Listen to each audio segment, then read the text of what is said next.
Namaste दोस्तों, today what I'm going to discuss with you, I hope you can understand from these few lines. मंजिल को पाने की चाहत में कुछ गलतियां भी हो जाएगी, इन्हीं टूटी फूटी रास्तों से मंजिल की राहें भी मिल जाएंगी। जो डर कर बैठ गया वो कुछ पा ना सका यारो, खामियों से लड़कर ही तो असली जीत की सुबह आएगी। हमारी लाइफ में ऐसा होता है कि हम ये डरते हैं कि भाई कुछ काम किए और इस काम में अगर हम सही परफेक्ट नहीं हुए, कुछ गलती हो गई तो लोग हंसेंगे, कमेंट करेंगे, हमारी असफलता का मजाक उड़ाएंगे। लेकिन देखिए ऐसा होता है ना कि जो कोशिश करते हैं उनकी ही जीत होती है, जो कोशिश नहीं करेंगे उनकी क्या जीत होगी। कोशिश करने की वाले की तो कभी हार होती है, कभी जीत होती है। एक अच्छी स्टोरी सुनाने जा रहा हूँ, आप सुनिएगा। एक इंस्टीट्यूट में, एक टेक्निकल इंस्टीट्यूट में एक युवा प्रोफेसर थे। वो अपने अच्छे प्रोजेक्ट्स को सफल करने के लिए जाने जाते थे। उनकी प्रोजेक्ट में कभी कोई खामियां नहीं होती थी। स्टूडेंट्स के चहेते थे वो, क्योंकि उनके प्रोजेक्ट्स में कुछ भी गलतियां नहीं होती थी। और उसी इंस्टीट्यूट में, उसी कॉलेज में एक बुजुर्ग प्रोफेसर थे, जो किसी भी प्रोजेक्ट्स में उनकी बहुत सारी कुछ खामियां निकलती थी, लेकिन अंत में वो प्रोजेक्ट अपने बड़े इनोवेशंस के लिए जाना जाता था, पूरे देश विदेश हर जगह। हुआ यूं कि एक बार वह युवा प्रोफेसर, वह बुजुर्ग प्रोफेसर दोनों आपस में बैठे हुए थे, डिस्कस कर रहे थे। तो वह युवा प्रोफेसर बोले कि सर, मेरी ये चीज़ है कि आज तक मैंने जो भी प्रोजेक्ट किया उसमें मुझे नाकामी नहीं मिला, मैं बेदाग हूँ। वह बुजुर्ग प्रोफेसर बोले कि तुम्हारी काम करने का रिपोर्ट बेदाग इसलिए है क्योंकि तुमने अपने लाइफ में कुछ नया करने की कोशिश ही नहीं की। तो वह बोले, युवा प्रोफेसर, आप ऐसा क्यों बोल रहे हैं सर? तो वह बोले कि देखो ऐसा है कि जब भी कोई इंसान कुछ नया करने की कोशिश करेगा तो ऐसा नहीं है कि उसमें असफलता नहीं मिलता है, उसमें गलती नहीं होती है उस बंदे से, और उस गलतियों से ही फिर वो सीख कर आगे बढ़ता है और कुछ नया करता है।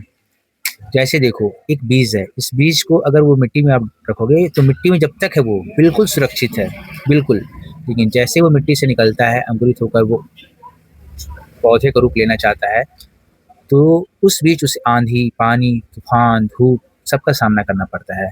वैसे ही हमारी लाइफ है, अगर हम कुछ नया करना चाहेंगे तो हमें कुछ चीज़ों का सामना करना पड़ेगा, लेकिन कुछ जो गलतियाँ होती है उसी से सीखकर इंसान फिर आगे बढ़ता है। और जो इंसान अपने लाइफ में कुछ गलती ही नहीं किया, इसका मतलब है कि वो कुछ नया कुछ करना ही नहीं चाहता है। यह सीखकर, यह बात सुनकर वह युवा प्रोफेसर ने माना कि सही बात है कि वो अभी तक केवल खेल रहा था, इसलिए क्योंकि यह सोच रहा था कि मैं दूसरों का चीज़, बस उसी चीज़ को लेकर आगे बढ़ रहा हूँ। उसके रिपोर्ट्स पे आज तक कोई भी गलतियाँ नहीं हुई थी। उन्होंने ठाना कि मैं अब कुछ जटिल प्रोजेक्ट लेता हूँ। उनके मन में ये ठानकर वो बुजुर्ग प्रोफेसर से बहुत ही चीज़ों को वो प्रेरणा मिली और फिर वो जटिल प्रोजेक्ट लेकर आगे बढ़े। उस जटिल प्रोजेक्ट कंप्लीट करने में कुछ रोड़े आए, कुछ गलतियाँ हुई, 1-2 बार उनकी प्रोजेक्ट सफल नहीं रही। फिर उस प्रोजेक्ट को उन्होंने सुधार कर फिर आगे किया और बहुत ही अच्छा प्रोजेक्ट फिर उनका बना, जो बिल्कुल नया था और पूरा देश, विश्व के लिए वो कल्याण के लिए था। और ये देखिए प्रैक्टिकल लाइफ में भी है। आपने चंद्रयान भी देखा होगा, जो हमारा चंद्रयान था, वो चंद्रयान 1, चंद्रयान 2, चंद्रयान 3 जो बिल्कुल लैंडिंग होते-होते रह गया था। ऐसा तो नहीं कि वो लास्ट था। फिर चंद्रयान 4 सफल हुआ ना। आप देख लें, जिसकी जो गलतियाँ हैं उसको वो गलतियों से सीखकर ही उसकी वो मजबूती बन जाती है। आपने महेंद्र सिंह धोनी क्रिकेटर का भी नाम सुना। पहला 3 मैच वो बिल्कुल कुछ गलतियों के कारण वो नहीं टिक पाए, असफल रहे। लेकिन शायद उन्होंने उस गलतियों से आगे बढ़कर कमी, खामियों को दूर किया, खामियों से लड़ा, तो देखिए वो आज इतने प्रतिष्ठित क्रिकेटर माने जाते हैं। तो बहुत सारी चीज़ें हैं जो हम अपने लाइफ में इसलिए नहीं करते हैं कि लोग क्या कहेंगे, लोग हँसेंगे, क्या करेंगे, वो नहीं करना है। कोशिश करना है, क्योंकि जो कोशिश ही नहीं करेंगे उनकी क्या हार क्या जीत होगी। हार या जीत उसी की होती है ना जो कोशिश करता है। जो घोड़ा पे चढ़ेगा नहीं वो क्या गिरेगा। तो हमें इस चीज़ों से सीखना है कि जो हमारी खामियां हैं उसी को अपनी मजबूती बनानी है।